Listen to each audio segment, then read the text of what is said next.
Okay, so HoYoverse dropped a bomb on us at the end of 7.3 CN developer livestream and revealed a new mysterious group that seemed to be the antagonists of part 2, or at least the beginning of part 2. Notice that I didn't call them villains, except for the title of this video, but that's clickbait so it doesn't count. That's because we don't really have many proper villains in Honkai Impact 3rd. They seem to be more like a group that fights for a greater good using morally questionable methods, like Kevin and Project Stigma. And the little we know about them paints them more like heroes, to be honest. They seem familiar yet different to the Flamechasers. This is not going to be a very long video. We know too little about them to really go into details, but once part 2 comes out, you can bet that we're gonna dive deep into their lore.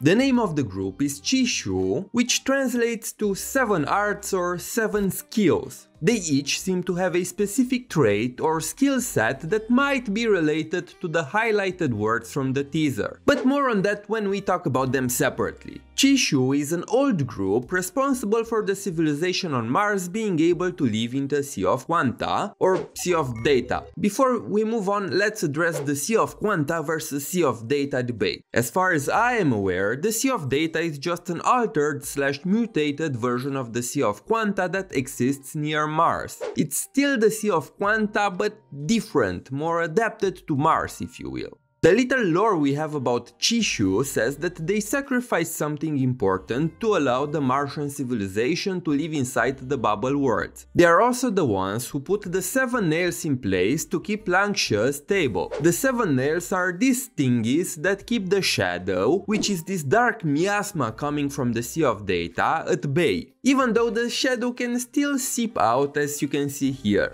If you ask me, they've done some pretty heroic deeds. Then why do they call themselves sinners? We don't really know. Baiji, who is the guy that talks at the end, says that they are the greatest evil of this world and to find a way out they must face death. This makes me think that whatever they did to save the Martian civilization was a necessary evil for which they have to pay a price in the current day. But let's talk about them individually. The first one is Litost. He is the hooded guy that we saw in the 7.3 PV and the reveal trailer together with Sonque. He seems to be the owner of the small doggo that pilots the big doggo that will fight at the beginning of part 2. His highlighted word is used to refer to a death penalty, which might make him something more akin to an executioner or assassin. His name is derived from the Czech word litovat, which is used to describe a feeling of regret or remorse for doing something bad. Like not subscribing and smashing that like button if you enjoyed this video and want to see more part 2 content. The second one is Sonque. While the rest of them have cool inspired names, Sonque is just a bird. This bird, to be more exact. But what's interesting about her is the title she's associated with, Deception, which makes sense if she's going to betray us. Next is Ajieta. Her highlighted word seems to refer to a trove or collection. She's a bit hard to figure out since there's not much to work with here. Even her name's etymology was hard to pinpoint. The only thing I could find was Ajieta, which is a name of Indian origin that is related to various mythological figures, including Vishnu and Ajitanatha. Next, grown-up Clara, Selimo. Her highlighted word seems to be delight. Given her dialogue, she seems to be the type of person who tries to find enjoyment in the things she does. Maybe a little crazy? I don't know, we'll have to see. Her name seems to be derived from Selim, which is an Arab name that means safe or undamaged.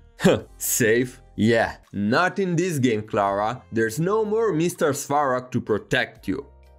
The fifth member is Seraphim. Her highlighted word is everybody, used to describe a collective. This, and given her clothes and name, make me think that she's a compassionate person who wants to help the people around her. A Seraphim is a celestial or heavenly being originating in ancient Judaism, and they are the highest ranked angels in Christian angelology. Yeah, that's a thing apparently. The name of the sixth member can be translated as light, spark, or lamp. All in all, her name refers to a source of light, meaning that she could be some sort of guide. Her highlighted word is destruction, which might suggest that she's more prone to violence. The last one is Baiji, who, judging by his position, might be the leader of the group. His highlighted word is used to refer to concealment, as in hiding something, and he's named after a Chinese orchid used in traditional Chinese medicine, but also grown for its ornamental flowers and foliage. This paints him not only as a leader, but also as someone who is quiet, mysterious, and has a lot of secrets. All in all, the Qishu seems like a group with a very interesting past that will serve as the catalyst for the story in the present time. They give me massive Flamechasers vibes, and I'm sure that we will gradually learn more about them. But what's your opinion? Which member are you most excited about? Let me know in the comments.